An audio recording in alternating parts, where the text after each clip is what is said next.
Hello friends. तो हम अभी स्कैपुलर रीजन पढ़ रहे थे। तो अभी हमने उसमें सबसे पहले तो इंट्रोडक्शन में देखा जो स्कैपुलर रीजन में मसल्स होते हैं, हम उन मसल्स को नाम देते हैं स्कैपुलो ह्यूमरल मसल्स। स्कैपुलो ह्यूमरल मसल्स हमने क्यों नाम दिया था? क्यों? क्योंकि स्कैपुला से इनका क्या होता है, ओरिजिन होता है, और इस ह्यूमरस में क्या होता है, इनका इंसर्शन होता है। क्या होता है? इंसर्शन होता है। अच्छा, ठीक है। फिर हमने क्या कहते हैं, मसल्स देखे थे। सबसे पहला मसल कौन सा होता है? डेल्टॉइड होता है। फिर सेकंड आता है सबस्कैपुलरिस, फिर आता है सुप्रास्पाइनेटस, फिर आता है इंफ्रास्पाइनेटस, फिर आता है teres major and teres minor. ये सारे मसल्स होते हैं बेसिकली स्कैपुलर रीजन में। और मैंने ये बात पहले भी बोली थी कि ये बहुत बहुत इंपॉर्टेंट चैप्टर है। क्यों? क्योंकि इसमें कुछ मसल्स ऐसे होते हैं जो कि शोल्डर जॉइंट को स्टेबलाइज करते हैं। अभी हम जब शोल्डर जॉइंट पढ़ेंगे तो उसमें हम देखेंगे क्या कहते हैं कि कुछ मसल्स ऐसे हैं जो कि इस जॉइंट को स्टेबलाइज करते हैं, स्टेबिलिटी में हेल्प करते हैं, स्टेबिलिटी प्रोवाइड करते हैं। तो वो कौन से होते हैं हम देखेंगे। तो अभी हम क्या कहते हैं, सबसे पहले डेल्टॉइड के बारे में देख रहे थे। हमने डेल्टॉइड मसल का ओरिजिन एंड इंसर्शन देखा था। तो डेल्टॉइड मसल जो होता है 3 फाइबर्स के थ्रू अराइज होता है। 3 फाइबर्स होते हैं डेल्टॉइड के जब वो अराइज होता है। कौन से फाइबर होते हैं? एंटीरियर फाइबर्स पहला, second is middle fibres and third is posterior fibres. अच्छा, सभी बताएं एक बार, सभी बताएंगे एंटीरियर फाइबर्स का काम क्या होता है। Action of anterior fibres of deltoid क्या होता है? हाँ, फ्लेक्शन। अच्छा, मिडल फाइबर्स का काम क्या होता है? एबडक्शन। अच्छा, और पोस्टीरियर फाइबर्स का काम क्या होता है? एक्सटेंशन। अच्छा, एक कॉमन एक्शन भी था of anterior fibres and posterior fibres. क्या काम होता है इन दोनों का? एक कॉमन एक्शन था, फ्लेक्शन तो करेगा एंटीरियर फाइबर, और पोस्टीरियर फाइबर जो होगा वो एक्सटेंशन भी करेगा। लेकिन इन दोनों का एक कॉमन काम भी था, मीडियल रोटेशन। हाँ, क्या काम था? मीडियल रोटेशन था, है ना। हाँ, तो अब मैंने एक बात लास्ट क्लास में बताया था, लास्ट लेक्चर में भी बोली थी कि एज अ फिजियोथेरेपिस्ट हमें हर एक मसल का सरफेस मार्किंग बहुत इंपॉर्टेंट होती है। जैसे चाहे जो बच्चे एमबीबीएस भी कर रहे हैं, अगर देखेंगे तो उनको जब कैडेवर पे आइडेंटिफाई करना होगा कि ये मसल कौन सा है, तो कैसे वो आइडेंटिफाई करेंगे, तो उनके लिए भी ये बहुत इंपॉर्टेंट है सरफेस मार्किंग। तो बेसिकली अब हम एक बार डायग्राम्स देखते हैं, तो डायग्राम से हमें और अच्छे से क्लियर होगा। तो सबसे पहले हम बात करते हैं डेल्टॉइड मसल की। कौन से? डेल्टॉइड मसल की। क्या हम समझ सकते हैं? देखें, क्या ये पूरी जो बोन है ये क्या स्कैपुला है? अच्छा, स्कैपुला का कौन सा एस्पेक्ट है? ये है पोस्टीरियर एस्पेक्ट। ये कौन सा एस्पेक्ट है? डॉर्सल सरफेस है। कौन सा एस्पेक्ट है? डॉर्सल सरफेस है स्कैपुला का। कौन सा सरफेस है? डॉर्सल सरफेस है स्कैपुला का। कैसे हमने आइडेंटिफाई किया? क्योंकि देखिए, हम क्या इसमें ये स्पाइन देख सकते हैं? हाँ बिल्कुल, क्या हम इसमें स्पाइन देख सकते हैं? और स्पाइन तो क्या पोस्टीरियर सरफेस में होता है स्कैपुला के। बिल्कुल बिल्कुल ठीक बोला, है ना। हाँ, तो क्या कहते हैं, अब खुद सोच के देखें, जो क्लेविकल होते हैं उसके 2 एंड होते हैं, एक होता है medial and and second is lateral and. तो जो मीडियल एंड होता है वो हम जानते हैं स्टर्नम, यानी कि मेन्यूब्रियम जो होता है स्टर्नम का, उसके साथ ये जॉइंट फॉर्म करता है जिससे हम लोग कहते हैं sterno clavicular joint. And the second जो लेटरल एंड है, सेकंड एंड है जो, वो जॉइंट फॉर्म करता है by the acromion process. By the acromion process. क्या हम ये समझ सकते हैं क्या ये एक्रोमाइन प्रोसेस है? क्या हमें ये चीज़ समझ में आ रही है स्कैपुला में? क्या हम सारे स्ट्रक्चर्स आइडेंटिफाई कर पा रहे हैं? क्या ये डॉर्सल स्कैपुला है? हमें समझ में आ रहा है। क्यों? क्योंकि यहाँ पे क्या है? स्पाइन है। अच्छा, और क्या कहते हैं यहाँ पे क्या है? ये एक्रोमाइन प्रोसेस है। तो जो एक्रोमाइन प्रोसेस होता है ये क्लेविकल के साथ कहाँ पे जुड़ता है? हाँ, लेटरल एंड पे। कहाँ पे जुड़ता है? लेटरल एंड पे। तो लेटरल एंड पे जब ये जुड़ता है तो इसी जॉइंट को हम लोग एक नाम देते हैं जिसे हम लोग कहते हैं एक्रोमियो clavicular joint.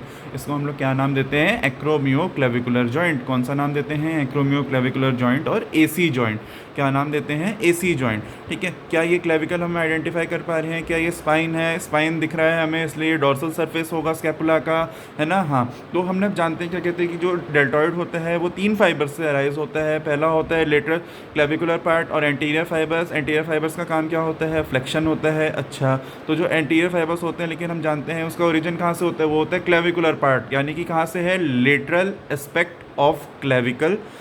Lateral lateral 1/3 of clavicle anterior aspect, यानी कि सामने से, एंटीरियरली। ये चीज़ हमें ध्यान रखनी है। मैं दोबारा रिपीट कर रहा हूँ, lateral 1/3 of clavicle anterior aspect, यानी कि ये जो क्लेविकल से अराइज हो रहा है। मैंने ये जो डेल्टॉइड के फाइबर्स दिखाए हैं ये ऊपर से क्यों दिखा रही है? बेसिकली ऊपर से नहीं है, ये एंटीरियरली मैंने बनाए हुए हैं फाइबर्स। ये कैसे मैंने बनाए हुए हैं? एंटीरियरली फाइबर्स बनाए हुए हैं। तो यानी कि ये एंटीरियरली, और क्या ये एक्रोमाइन से जुड़ रहा है लेटरल एंड, तो क्या ये जो पार्ट होगा क्या ये लेटरल पार्ट होगा क्लेविकल का? हाँ बिल्कुल। तो क्या कहते हैं, क्या हम ये बोल सकते हैं इसमें lateral 1/3 of the clavicle anterior aspect. तो हमें ये डायग्राम अच्छे से क्लियर होना चाहिए। पहले तो क्लेविकुलर फाइबर्स का डायग्राम हमें अच्छे से क्लियर है। हाँ, अब हम आगे चलते हैं, डेट इज़ एक्रोमियल पार्ट। अब एक्रोमियल पार्ट है तो क्या कहते हैं, क्या ये लेटरल पार्ट होगा एक्रोमाइन प्रोसेस का? क्या ये लेटरल पार्ट होगा एक्रोमाइन प्रोसेस का? बिल्कुल। और हमने पढ़ा था मिडल फाइबर्स का ओरिजिन कहाँ से होता है? कहाँ से होता है? Lateral margin of acromion process. तो देख सकते हैं हम लोग lateral margin of acromion process से इनका ओरिजिन हो रहा है। फिर हम बात करते हैं स्पाइनल पार्ट, लास्ट पार्ट जो कि पोस्टीरियर पार्ट है, उसका काम क्या होता है? क्या होता है? Extension and medial rotation. अच्छा, फिर तो एक्सटेंशन एंड मीडियल रोटेशन हो गया। तो ये क्या कहते हैं, जो स्पाइनल पार्ट है बेसिकली, जो स्पाइनल पार्ट है यहाँ से कहाँ से अराइज हो रहा है? अगेन लेटरल या मीडियल? Lateral part. तो लेटरल पार्ट से ये अराइज होता है। हम सारे ओरिजिन लिख चुके हैं, एक बार डायग्राम देखते हैं तो उससे हमें और अच्छे से क्लियर होगा। 2 मिनट स्क्रीन पॉज करें, ओरिजिन एक बार देखें नोट्स में, और एक बार ये डायग्राम से कंपेयर करें। एक बार स्क्रीन पॉज करो, अच्छे से ओरिजिन देखें और साथ ही साथ डायग्राम के साथ कंपेयर करो। हाँ ठीक है। हाँ, अब आगे देखते हैं। अब अपन बात करते हैं इंसर्शन क्या होता है। इंसर्शन कहाँ पे होता है? हम जानते हैं ये स्केपुलोह्यूमरल मसल है। ह्यूमरस में एक ट्यूबरोसिटी होती है जिसका नाम होता है डेल्टॉइड ट्यूबरोसिटी। तो ये क्या कहते हैं, ये जो ट्यूबरोसिटी हमें दिख रही है, this is called as the deltoid tuberosity. हम तो ये बेसिकली अब जो मेन चीज़ है, जैसे हम कैडेवर पे भी देखेंगे, तो जो हमें शोल्डर के ऊपर जो शोल्डर जॉइंट होता है, ग्लिनोह्यूमरल जॉइंट होता है, उसके ऊपर जो हमें मसल दिखेगा बेसिकली वही डेल्टॉइड मसल है। यही चीज़ इंपॉर्टेंट है, हमें यही चीज़ बहुत इंपॉर्टेंट है। एंड एक्शंस, हम सारे डेल्टॉइड के फाइबर्स के एक्शन जानते हैं। हाँ बिल्कुल जानते हैं। एंटीरियर फाइबर का एक्शन मैंने लास्ट लेक्चर में बताया था क्या होता है। Flexion and medial rotation. Posterior fibre का क्या होता है? Extension and medial rotation. And middle fibres का क्या एक्शन होता है? सभी बताएंगे। एबडक्शन होता है। क्या होता है? एबडक्शन होता है। That is moving away from the trunk. That is moving away from the trunk. क्या हम ये पूरा स्कैपुला का सर्फेस आइडेंटिफाई कर पा रहे हैं? क्या ये पोस्टीरियर सर्फेस है या डॉर्सल सर्फेस है? क्यों है? क्योंकि यहाँ पे हमें स्पाइन दिख रहा है, तो इसलिए हमने इसका नाम क्या दे दिया? डॉर्सल स्कैपुला दे दिया। Dorsal surface of scapula, sorry. तो क्या, और इनका ओरिजिन हो गया lateral 1/3 of clavicle, anterior aspect, lateral margin of acromion process, again lateral margin of spine. And insertion कहाँ पे हो गया? डेल्टॉइड ट्यूबरोसिटी में हो गया। अच्छा, इसको नर्व कौन सी सप्लाई करती है? Axillary nerve. कौन सी सप्लाई करती है? एक्सिलरी नर्व सप्लाई करती है। अब नेक्स्ट मसल हम देख रहे थे, कौन सा था? सबस्कैपुलरिस। कौन सा था? सबस्कैपुलरिस। अच्छा, अब क्या हम ये बोन पहचान रहे हैं? ये कौन सी बोन है? अभी हमने ऊपर वाली फिगर में भी देखा, ये कौन सी बोन है? हाँ, स्कैपुला है। लेकिन क्या हमें इसके सरफेस पे स्पाइन दिख रहा है? नहीं दिख रहा। जैसे हमने इसमें देखा था, जैसे हम इसमें स्पाइन आइडेंटिफाई कर पा रहे थे, क्या हम इसमें स्पाइन आइडेंटिफाई कर पा रहे हैं? इस डायग्राम में देखें ध्यान से। 2 मिनट स्क्रीन पॉज करें और दोनों सरफेस को कंपेयर करें, है ना? हाँ, तो क्या हमें इसमें स्पाइन दिख रहा है? नहीं दिख रहा हमें स्पाइन। तो यानी कि ये कौन सा सरफेस होगा? This is anterior surface. This is anterior surface of scapula. मैं इसको लिख देता हूँ एंटीरियर सरफेस या कोस्टल सरफेस। कौन सा सरफेस? एंटीरियर सरफेस या कोस्टल सरफेस। ठीक है। अच्छा, अब हम जानते हैं एंटीरियर सरफेस ऑफ स्कैपुला में हमने ओरिजिन भी लिखा हुआ है सबस्कैपुलरिस का। तो हम उस समय भी मैंने बताया था कि इस एंटीरियर सरफेस ऑफ स्कैपुला में एक फोसा होता है, जिस फोसा का नाम क्या होता है? उस फोसा का नाम होता है सबस्कैपुलर फोसा। क्या नाम होता है उस फोसा का? Subscapular fossa. तो जो सबस्कैपुलरिस मसल होता है ये अराइज होता है कहाँ से? Subscapularis fossa. बेसिकली ये मसल का ओरिजिन हो गया। और ये इंसर्ट कहाँ पे होता है? Lesser tubercle of humerus. तो क्या यहाँ पे हमें एक मसल का आइडेंटिफाई करना आ पा रहा है? हमें क्या हम मसल को आइडेंटिफाई कर पा रहे हैं? 2 मिनट स्क्रीन को पॉज करो, अच्छे से ये डायग्राम बना लें। सभी ये डायग्राम अच्छे से बनाएं। बहुत इंपॉर्टेंट डायग्राम्स हैं, डायग्राम्स के बिना एनाटॉमी नहीं समझ में आएगी। प्लीज़ 2 मिनट स्क्रीन पॉज करें, डायग्राम बना लो अच्छे से, सभी डायग्राम बना लो। हाँ, 2 मिनट स्क्रीन पॉज करो, अच्छे से डायग्राम बना लो। हाँ, डेल्टॉइड मसल का भी, सबस्कैपुलरिस मसल का भी, दोनों का डायग्राम अच्छे से बना लो। हाँ ठीक है, स्क्रीन पॉज करो, 2 मिनट डायग्राम बना लो। ठीक है, अब हम आगे चलते हैं। नेक्स्ट इज़ जो डेल्टॉइड होता है। अब मैं कुछ क्लिनिकल पार्ट बताता हूँ जो डेल्टॉइड के बारे में। बेसिकली जो डेल्टॉइड मसल होता है, it is a site of intramuscular injection. जब हमें इंट्रामस्कुलर इंजेक्शन देना होता है, बेसिकली जो इंट्रामस्कुलर इंजेक्शन होते हैं वो हम मसल्स में देते हैं। तो जैसे हम अपर लिम्ब में बात करें तो जो इंट्रामस्कुलर इंजेक्शन होता है वो हम डेल्टॉइड में देते हैं। तो लिखने में जो डिक्टेट कर रहा हूँ वो लिखें, deltoid is the site of intramuscular injection.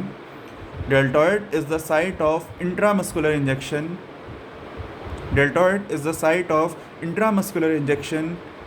In next point लिखें इसी में ही, intramuscular injections are commonly given in intramuscular injections are commonly given in lower half of deltoid, are commonly given in lower half of deltoid to avoid injury to axillary nerve. To avoid injury to axillary nerve. ये बहुत बहुत important है, इसके बारे में हमें अच्छे से पता होना चाहिए कि एक्सिलरी नर्व इंजर नहीं होनी चाहिए, इसलिए हम डेल्टॉइड में इंट्रामस्कुलर इंजेक्शन कहाँ पे देते हैं? लोअर हाफ में देते हैं। कहाँ पे देते हैं? लोअर हाफ में देते हैं, है ना। तो ये डायग्राम्स हमें अच्छे से याद होने चाहिए। सेकंड, हमें जो क्लिनिकल पार्ट मैंने बताया ऑफ डेल्टॉइड, ये अच्छे से याद होना चाहिए। अच्छा, अब हमने क्या कहते हैं डेल्टॉइड के बारे में पूरा सब पढ़ लिया, ओरिजिन पढ़ लिया, इंसर्शन पढ़ लिया, नर्व सप्लाई पढ़ लिया, एक्शन पढ़ लिया। अब हम बात करते हैं क्या सबस्कैपुलरिस मसल का नर्व सप्लाई क्या होता है। जो सबस्कैपुलरिस मसल होता है बेसिकली इसका जो नर्व सप्लाई होता है it is by nerve supply. पहले तो मैं एक मिनट हाँ, nerve supply of subscapularis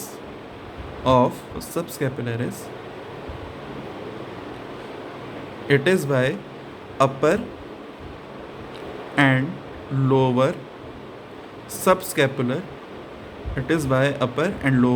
subscapular nerve।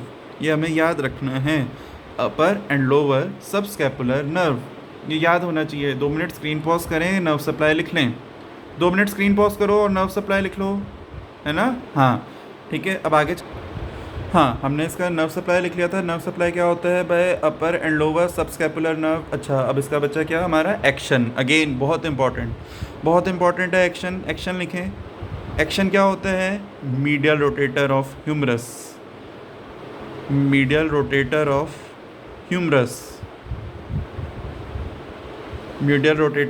Humerus. अच्छा, एक चीज़ और ये हमें याद रखना है, एक्शन क्या होता है? मीडियल रोटेटर ऑफ ह्यूमरस होता है। एंड अलॉन्ग विद दैट एक चीज़ और भी इंपॉर्टेंट है, इसमें लिखें, इसमें together with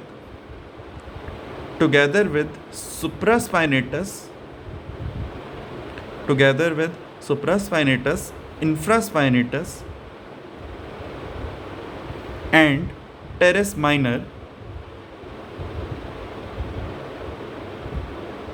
together with supraspinatus infraspinatus and teres minor. ये जो मसल होता है ये बेसिकली क्या करता है? ग्लिनोह्यूमरल जॉइंट को, GH जॉइंट जैसे हम लोग बोलते हैं, इसे स्टेबलाइज करता है।